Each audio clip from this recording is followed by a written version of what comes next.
सोचिए आप एक ऐसे किचन में कदम रखते हैं जहाँ सब कुछ नॉर्मल सा दिख रहा है।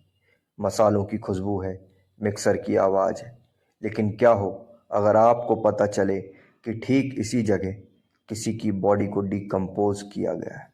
आज की कहानी किसी हॉरर फिल्म की स्क्रिप्ट नहीं, बल्कि एक ऐसी खौफनाक सच्चाई है जिसने पूरे भारत को हिला कर रख दिया था।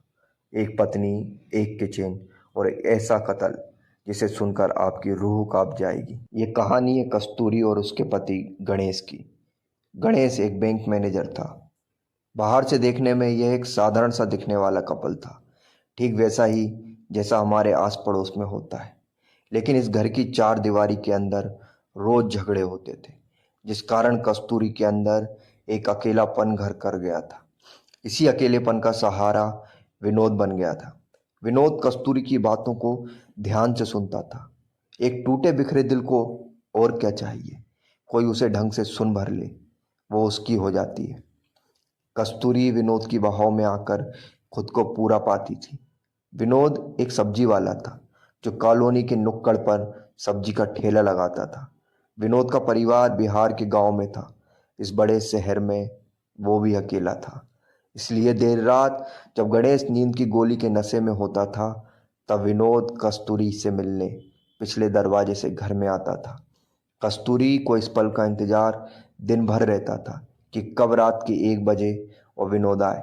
कस्तूरी इसके लिए शराब में नींद की गोली मिलाकर गणेश को दे देती थी। लेकिन उस रात ऐसा नहीं हो पाया था। गणेश बैंक से मार्च महीने की क्लोजिंग करके आया था। वो बहुत थका हुआ था, इसलिए वो जल्दी सो गया था। आज कस्तूरी नींद की गोली देना चूक गई थी। उधर विनोद का फोन आया कि मैं आ रहा हूँ। कस्तूरी ने विनोद को मना किया कि आज मत आओ, लेकिन विनोद माना नहीं। ठरक जो सातवें आसमान पर थी। विनोद रात के 1 बजे चुपके से घर में आया। आते से ही उसने कस्तूरी को अपनी बाहों में भर लिया। वो उसे चूमने लगा।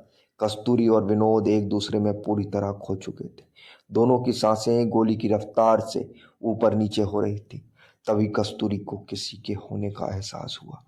कोई किचन के दरवाजे के पीछे छुपा हुआ था। उसकी परछाई फर्श पर पड़ रही थी। कस्तूरी ने विनोद को रुकने को कहा। विनोद रुका नहीं। उसने अपनी रफ्तार और तेज कर दी। कस्तूरी की नज़र दरवाजे के पार देखना चाह रही थी। कस्तूरी ने देखा कि कोई वीडियो रिकॉर्ड कर रहा है, और यह कोई और नहीं, उसका ही पति था। कस्तूरी ने विनोद को धक्का देकर खुद से अलग किया। अब गणेश भी सामने आ चुका था। कस्तूरी निशब्द थी। गणेश कांप रहा था। विनोद वहां से भागना चाह रहा था। कस्तूरी ने गणेश से मोबाइल बंद करने को कहा। गणेश ने मोबाइल की रिकॉर्डिंग चालू रखी। कस्तूरी मोबाइल छुड़ाने के लिए गणेश पर झपट पड़ी। गणेश जमीन पर गिर गया। गणेश और कस्तूरी एक दूसरे में गुत्थम गुत्ता हो गए। गणेश ने कस्तूरी का गला दबा दिया। कस्तूरी फड़फड़ा रही थी। मछली जल के बाहर आ चुकी थी। विनोद अब तक दरवाजा फांद के भाग चुका था। मछली की सांस जा रही थी। मछली का दम घुट रहा था। वो इधर उधर हाथ पैर मार रही थी। इस बार जब उसने हाथ फ्रिज के करीब मारा तो उसके हाथ में कुछ आ चुका था। यह चाकू था। कस्तूरी ने अपनी पूरी ताकत जुटाकर वो चाकू पेट के किनारे पर दे मारा। चाकू लीवर को छूकर वापिस आ गया। गणेश दर्द से चिल्ला उठा। कस्तूरी ने एक बार फिर चाकू घोंप दिया। लीवर से एक खून की धार फूट गई। कस्तूरी ने एक बार फिर वार किया। गणेश के खून की धार किचन से बहते हुए हॉल तक आ गई। गणेश की आंखें अब बंद हो रही थी। इतने में कस्तूरी ने चाकू को पेट के अंदर डालकर घुमा दिया, जैसे ऑमलेट बनाने से पहले अंडे को फेंटते हैं। ठीक वैसे ही पेट के अंदर के अंग तहस नहस हो चुके थे। गणेश ने अपनी आखिरी सांस ली और इस दुनिया को अलविदा कह गया। गणेश की डेड बॉडी अब सामने थी। कस्तूरी के सामने एक नई मुसीबत खड़ी थी। विनोद भाग चुका था।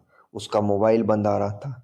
कस्तूरी ने फ्रिज का सारा सामान बाहर निकाल कर फेंक दिया और उसमें गणेश की लाश को भर दिया। गणेश की बॉडी अब उस तापमान पर थी जहां से उसके अंदर कोई जीव नहीं पनप सकता था। कस्तूरी घर में इधर उधर भटक रही थी, घूम रही थी। उसे समझ नहीं आ रहा था कि बॉडी को कैसे निपटाया जाए। पूरी रात वो एक प्लान तैयार करने में लगी रही कि जिससे किसी को उस पर डाउट ना जाए। एक ऐसा प्लान जिसमें गणेश की बॉडी कभी मिले ही ना। वो अगली सुबह कार से सुपरमार्केट गई। वहाँ उसने लंबी पॉलीथीन, तिरपाल और कीलें खरीदी। उसने पेड़ काटने वाली एक कटर भी खरीदी। ये सब सामान लेकर वो घर पर आ गई। उसने बाथरूम की दीवारों को पॉलीथीन से ढक दिया। इसके बाद वो गणेश की डेड बॉडी को घसीटते हुए बाथरूम में लेकर आ गई, जहां उसने गणेश की बॉडी को इलेक्ट्रॉनिक कटर से काटना चालू कर दिया। खून उचक रहा था। उसने सबसे पहले हाथ काटे, फिर पैर, फिर पेट। शरीर के हर हिस्से को बहुत छोटे छोटे टुकड़ों में काट दिया। वो यहीं नहीं रुकी। वो जानती थी कि अगर इस तरह शरीर के हिस्से को बाहर नाले में फेंकेगी तो पकड़ा जाएगी। वो एक ऐसी जुगाड़ में थी जहां से कोई सुराग ही न छूटे। वो किचन में गई और मिक्सर लेकर आ गई। उसने मिक्सर में गणेश के छोटे छोटे टुकड़ों को डाला, फिर ऊपर से थोड़ा सा पानी मिला दिया और मिक्सर चालू कर दी।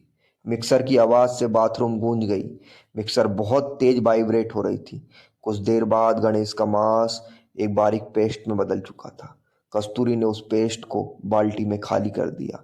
इस तरह कस्तूरी सुबह से शाम तक सिर्फ एक काम करती रही। शाम को जब मिक्सर की धार खत्म हो गई, तब वो बाजार गई और एक साथ 4 मिक्सर लेकर आ गई। इसके बाद वो पूरी रात घर में क्रूरता का भयानक खेल खेलती रही। कस्तूरी ने गणेश के ठोस शरीर को पीसकर खत्म कर दिया था। कस्तूरी के माथे पर एक सुकून था कि वो एक जंग जीत चुकी है। उसे यह खुशी थी कि पुलिस कभी गणेश को ढूंढ ही नहीं पाएगी। वो जिंदगी भर आज़ाद रहेगी। वो अब कस्तूरी मृग की तरह हो जाएगी, जिसे कोई कभी पकड़ ही नहीं पाएगा। आपको क्या लगता है, पुलिस कभी कुछ पता लगा पाएगी? बाकी अगर आपको ये कहानी अच्छी लगी तो अपने लेखक को एक कप चाय जरूर पिलाइएगा। धन्यवाद।